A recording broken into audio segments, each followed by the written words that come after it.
Hello guys, welcome to new video. I hope आप सब अच्छा कर रहे होंगे, आप सब अच्छे होंगे। तो आज तक हमने एरे के इजी लेवल प्रॉब्लम सॉल्व किए हैं। आज से हम एरे के मीडियम लेवल प्रॉब्लम सॉल्व करने जा रहे हैं। सबसे पहले हमारा प्रॉब्लम है टू सम। ठीक है, इससे पहले हमने लॉन्गेस्ट वेरिएबल सम के नाम से एक प्रॉब्लम है इजी लेवल का, वो सॉल्व किया था। लिंक डिस्क्रिप्शन में मिल जाएगी, आप जाकर उसको चेकआउट कर सकते हैं। तो सबसे पहले क्वेश्चन समझेंगे, उसकी अप्रोचेस देखेंगे, उसकी टाइम एंड स्पेस कॉम्प्लेक्सिटी को भी समझेंगे। ठीक है, तो सबसे पहले क्वेश्चन समझ लेते हैं। क्वेश्चन में करना क्या है, इसमें हमें एक एरे दे रखा होगा और एरे के साथ एक टारगेट दे रखा है।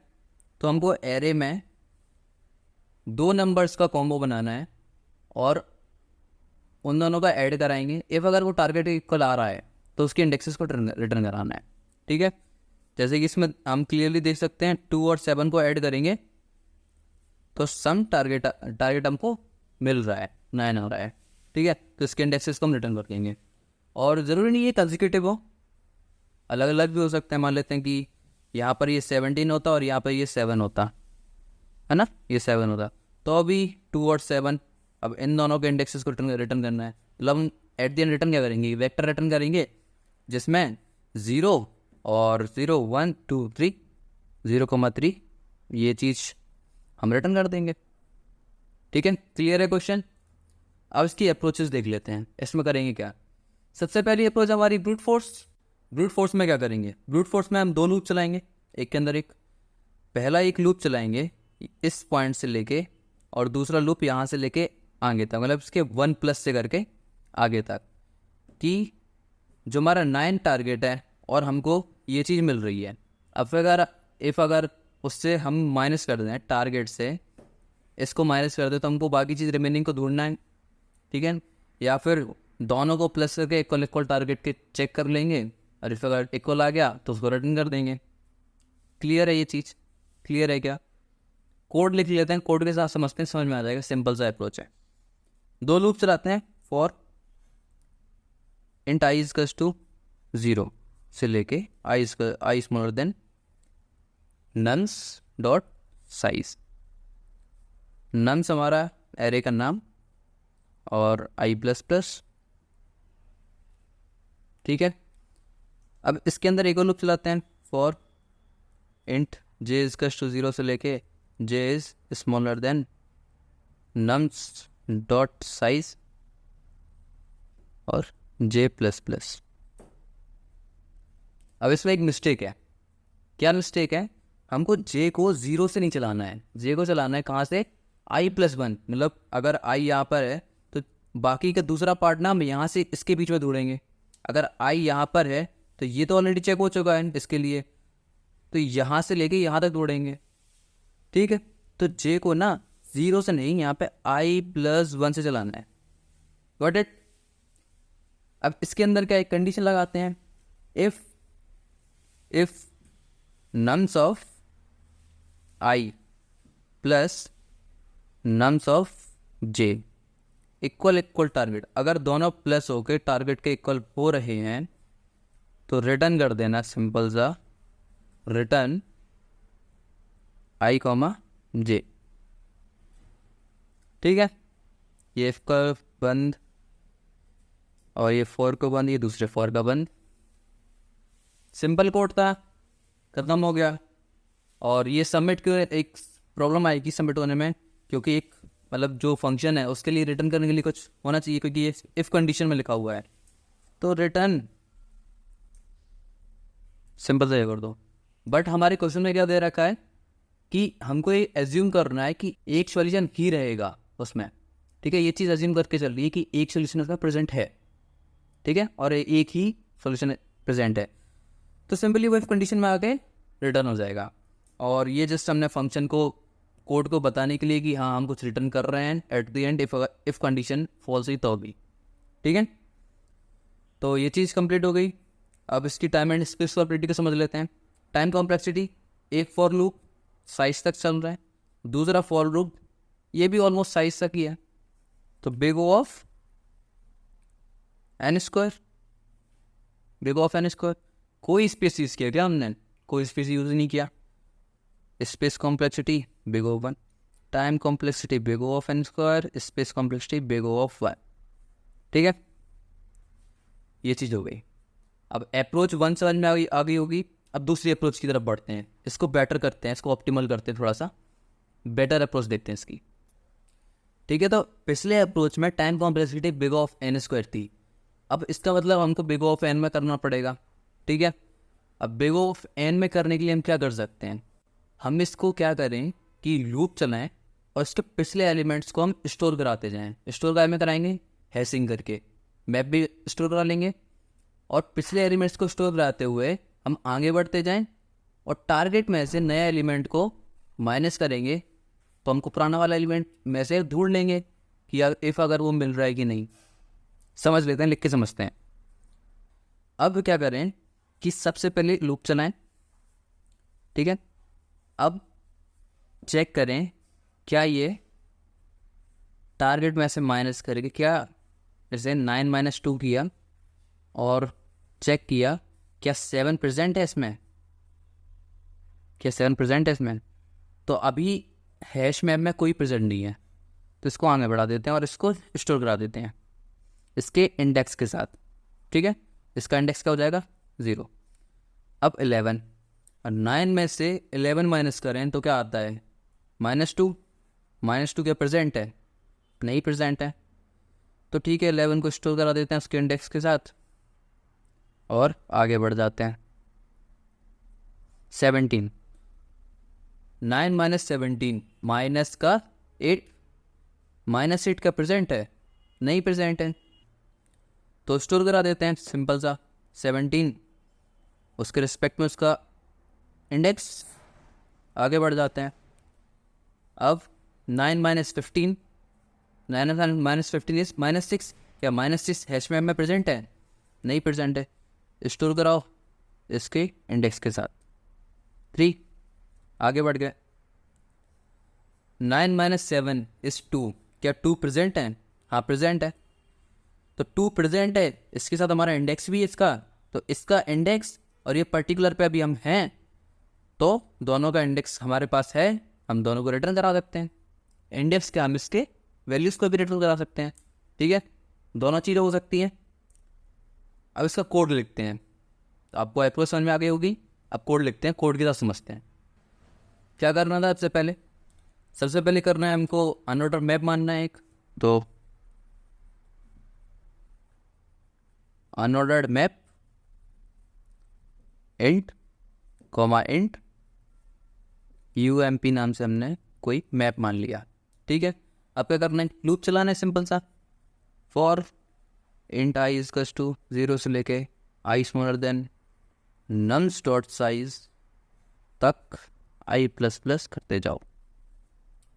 ठीक है, अब एक टेम्प वेरिएबल मान लेते हैं कोई इंट टेम्प, जिसमें हम अपना माइनस करके स्टोर कराएंगे, तो टारगेट -ARR ऑफ i।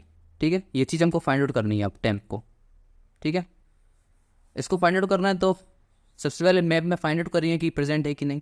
तो if UMP.find temp is not equals to UMP.end, अगर वो प्रेजेंट है, is not equals to UMP.end, अगर वो प्रेजेंट है तो रिटर्न कर दो। रिटर्न करना क्या है, उसका सेकंड वैल्यू क्या रहेगा हमारा, UMP टेम्प करके हम निकाल लेंगे उसका सेकंड वैल्यू, कॉमा जो हमारा इंडेक्स है अभी प्रेजेंट में वो। ठीक है, और ये चीज़ याद रखनी है, ये पहले रिटर्न होगा, मतलब ये पहले लिखा जाएगा हमारे वेक्टर को रिटर्न करने के लिए, और ये बाद में। क्यों, क्योंकि लूप हमारा आगे चल रहा है ना, लूप हमारा आगे चल रहा है, और लूप आगे चल रहा है तो हम पीछे वाली वैल्यूज़ को ढूंढ रहे हैं, तो पीछे वाली वैल्यूज़ को पहले लिखा जाएगा, और जो हमारा लूप आगे चल रहा है तो इंडेक्स बाद में लिखा जाएगा। ठीक है, अब ये रिटर्न हो गया। इफ अगर वो प्रेजेंट नहीं हुआ, एल्स प्रेजेंट नहीं है, तो उसको स्टोर करा देते हैं UMP के नम्स ऑफ i में क्या स्टोर कराना है, उसका इंडेक्स स्टोर कराना है, स्टोर करा दिया, खत्म हो गया क्वेश्चन। रिटर्न एक और चीज़ रिटर्न करनी पड़ेगी सिर्फ बताने के लिए कि इफ़ एल्स कंडीशन, अगर ये इफ कंडीशन ट्रू नहीं हुई तो हम ये रिटर्न करना है।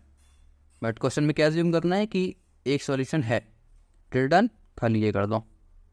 ठीक, टाइम कॉम्प्लेक्सिटी, स्पेस कॉम्प्लेक्सिटी क्या हो जाएगी? टाइम कॉम्प्लेक्सिटी लूप कितनी बार चला है? एक बार चला है, तो टाइम कॉम्प्लेक्सिटी हो गई big O of n, big O of n. Time complexity हमारी हो गई big O of n. Space complexity हमारी हो गई, हमने यूएमपी यूज़ किया है। तो जैसे कि हमने एग्जांपल लिया था, 2 स्टार्टिंग में था, 7 आखिरी में था। ठीक है, टारगेट हमारा 9 था। तो उस केस में क्या हो रहा होगा? सारे वैल्यूज स्टोर हो रहे होंगे। ठीक है, सिर्फ एक लास्ट वाली वैल्यूज को छोड़ के। तो ऑलमोस्ट क्या, सिर्फ एक कम एन से। फर्स्ट केस में space complexity big of n, time and space complexity. ठीक है, अब क्या करें कि नया अप्रोच देंगे हम। अब हम इस अप्रोच में क्या कर सकते हैं? सॉर्ट कर सकते हैं इसको। सबसे पहले हम क्या करते हैं, सॉर्ट कर देते हैं इसको। एरे को सॉर्ट कर दिया। ठीक है, जैसे हमारा एरे दे रखा था 2, 11, 17, 15, 7। ठीक है, और टारगेट हमारा 9। ये चीज़ इनको गिवन थी। अब क्या करें, हम इसको सॉर्ट कर दें, सॉर्ट कर देते हैं। हमको इसमें टारगेट अभी 9 दे रखा है, टारगेट हम कुछ और मान लेते हैं। टारगेट मान लेते हैं हम 11, 15, 26 मान लेते हैं।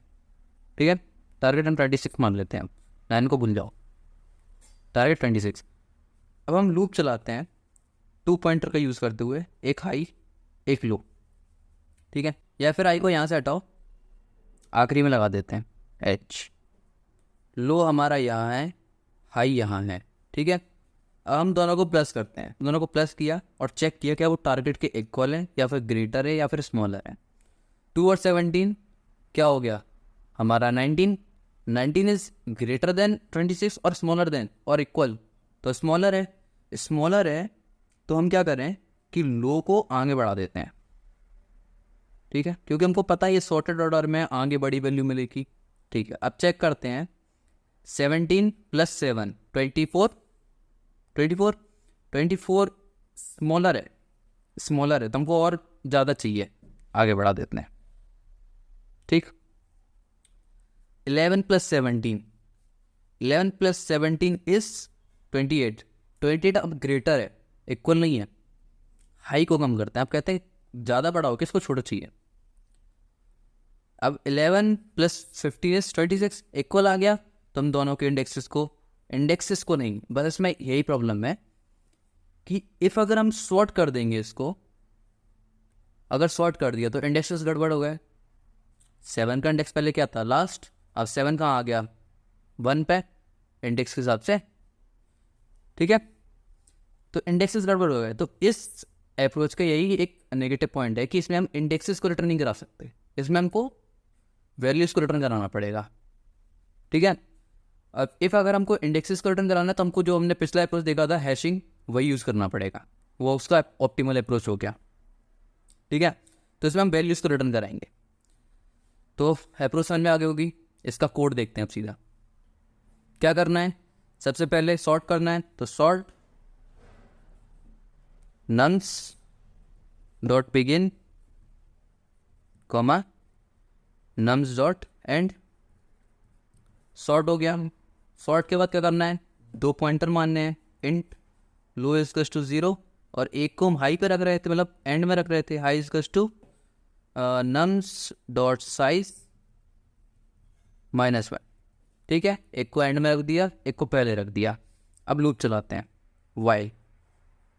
While low is smaller then high. ठीक है, जब तक हाई लो हमारा छोटा है तब तक चलाते हैं हाई से। अब सबसे पहले कैसे करना है कि अगर दोनों मिलके दोनों इक्वल है कि नहीं। If nums of low plus nums of high, मतलब दोनों का सम हमारा जो है वो टारगेट के इक्वल है, तो रिटर्न करा दो। रिटर्न नम्स ऑफ लो, क्योंकि इसमें हम इंडेक्स को रिटर्न नहीं कराना है, इसमें हमको वैल्यूज को कराना है, नम्स ऑफ हाई। ठीक है, इंडेक्स को रिटर्न करने का कोई सेंस नहीं है क्योंकि इंडेक्स तो गड़बड़ हो जाएंगे, तो इसमें हम क्या रिटर्न करा रहे हैं, वैल्यूज को। एल्स इफ अब क्या हो सकता है कि मान लो दोनों का सम स्मॉलर हो सकता है, तो nums of low plus nums of high smaller हो सकता है, smaller than target. Smaller than target चाहिए, अगर वो कम है तो इसका मतलब वो और बड़ी वैल्यू प्लस करनी पड़ेगी, तो लो को प्लस प्लस कर देते हैं, लो प्लस प्लस। एल्स अगर इन दोनों का सम ग्रेटर है टारगेट से तो हाई को माइनस माइनस कर देते हैं, छोटी वैल्यू चाहिए। ठीक हो गया। अब हमको क्वेश्चन में क्या दे रखा था, क्वेश्चन में दे रखा था कि एक सॉल्यूशन एग्जिस्ट करता है। ठीक है, एक सॉल्यूशन एग्जिस्ट करता है तो क्या होगा कि यहाँ पर रिटर्न हो जाएगा, सिर्फ क्वेश्चन को बताने के लिए कि इफ कंडीशन अगर फॉल्स हुई तो हम रिटर्न कुछ और कर देंगे, रिटर्न खाली वेक्टर को रिटर्न कर दो। ठीक है, समझ में आया। अब इसकी time and space complexity, time complexity क्या हुई इसकी, एक ही बार चलाना लूप तो। ठीक है, तो लूप हमारा टाइम कॉम्प्लेक्सिटी हुई बिग O ऑफ एन। अब ये तुम्हारी लूप की हुई। अब देखते हैं शॉर्ट की, हमने शॉर्ट किया तो इसका एन लॉग एन, तो इसकी टोटल टाइम कॉम्प्लेक्सिटी क्या हो गई, इसकी टोटल टाइम कॉम्प्लेक्सिटी हो गई big O of n log n plus n. ठीक है, स्पेस कॉम्प्लेक्सिटी कोई हमने एक्स्ट्रा स्पेस तो यूज़ किया नहीं, तो कांस्टेंट, बस हमने एरो को सॉर्ट किया है, अगर उसको कंसिडर किया जाता है बिग O ऑफ एन। ठीक है, तो आई होप आपको ये तीनों अप्रोचेस समझ में आ गई होगी। दो अप्रोचेस में हम इंडेक्स को भी रिटर्न कर सकते हैं, वैल्यूज को भी कर सकते हैं, लास्ट अप्रोच में सिर्फ हम वैल्यूज को रिटर्न कर पाएंगे, इंडेक्सेस को नहीं। ठीक है, सो आपको सब कुछ समझ में आ गया होगा। Thank you and have a nice day. पढ़ते रहिए अच्छे से।